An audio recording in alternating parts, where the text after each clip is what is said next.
নিরামিষ ওলকপির ডালনা যদি এইভাবে রান্না করা যায়, ভাত রুটির সাথে পুরো জমে যাবে, আর কিছু লাগবে না, এই দিয়েই খাওয়া হয়ে যাবে।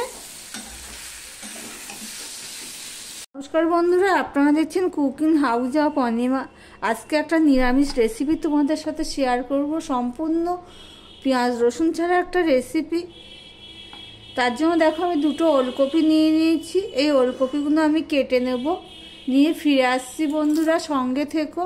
দেখো বন্ধুরা, একটা কড়াই বসিয়ে দিয়েছি গ্যাসটা অন করে। আর এখানে দেখো আমি ওলকপিগুলো ঠিক এইভাবে কেটে নিয়েছি। তার সাথে নতুন আলু নিয়ে নিয়েছি, ছোট আলু, টমেটো নিয়েছি, আর নিয়ে নিয়েছি কাঁচা লঙ্কা চিড়ে।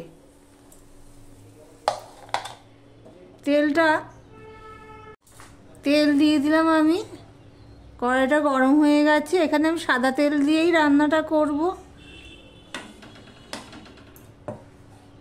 দেখো তেলটা গরম হয়ে গেছে। আমি একটা তেজপাতাকে ছিঁড়ে দিয়ে দিয়েছি, আর একটা শুকনো লঙ্কাকে দুভাগ করে দিয়ে দিয়েছি, সেটা আমি দিয়ে দিলাম। এখানে হাফ চামচের মতন জিরে, সেটাও দিয়ে দিলাম। এখানে দেখো দুটো এলাচ আর দারচিনি দু টুকরো, আর দুটো লং, সেটাও আমি দিয়ে দিলাম। ফোড়নটা হয়ে গেছে। এবার আলুটা দিয়ে দিলাম আমি।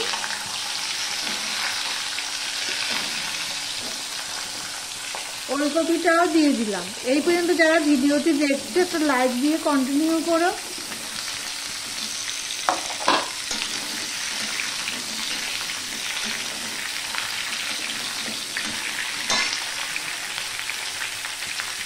আমি হলুদ দিয়ে দিলাম হাফ চামচের মতো,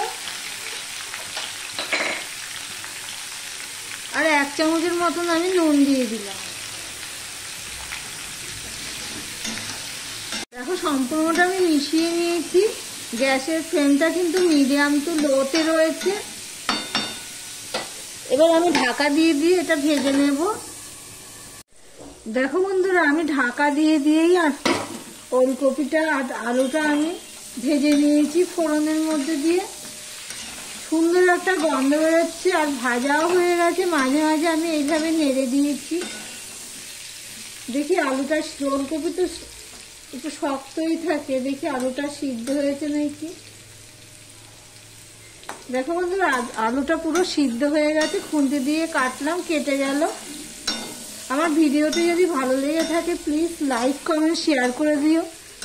প্লিজ বন্ধুরা ভিডিওটা স্কিপ করো না। এখানে আমি দিয়ে দিলাম আদা 1 চামচের মতো, আর দিয়ে দিলাম টমেটো।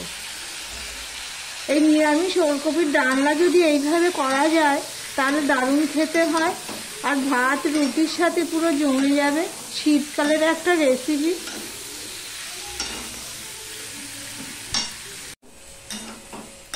দেখো টমেটোটা নরম হয়ে গেছে, আদার কাঁচা গন্ধও চলে গেছে। এখানে আমি 4টে কাঁচা লঙ্কা দিয়ে দিলাম, চিড়ে রেখেছিলাম। আমি এখানে আরেকটু হলুদ দিলাম, ধনের গুঁড়ো দিলাম 1 চামচ, আমি জিরের গুঁড়ো দিলাম হাফ চামচ, যেহেতু জিরে এখানে ফোড়নে দিয়েছি তাই জন্য। আমি লঙ্কার গুঁড়ো দিলাম সামান্য।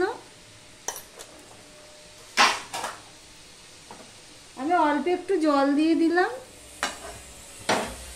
এবার মশলাটা ভালো করে কষিয়ে নেব, মিশিয়ে নিয়ে। এই তরকারিতে দেখছো কাঁচা লঙ্কা দিয়েছি, লঙ্কার গুঁড়োর পরিমাণটা একদম কম দিয়েছি। তোমরা যদি লঙ্কার গুঁড়ো না দিতে চাও তো না দেবে।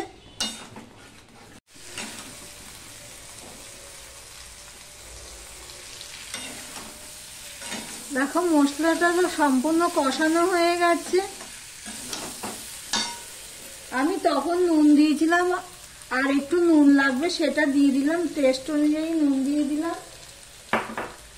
আর দিয়ে দিলাম চিনি 2 চামচের মতো। এই নিরামিষ ডালনাটা মিষ্টি মিষ্টি হবে, তাই জন্য চিনিটা একটু বেশিই দিয়েছি। কোনটা আমি মিশিয়ে নিলাম।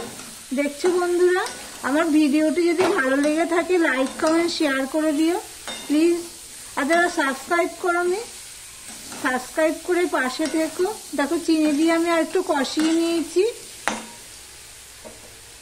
আমার কষানোর মধ্যে সব সিদ্ধ হয়ে গেছে। এবার আমি জল দিয়ে দিলাম পরিমাণ মতো।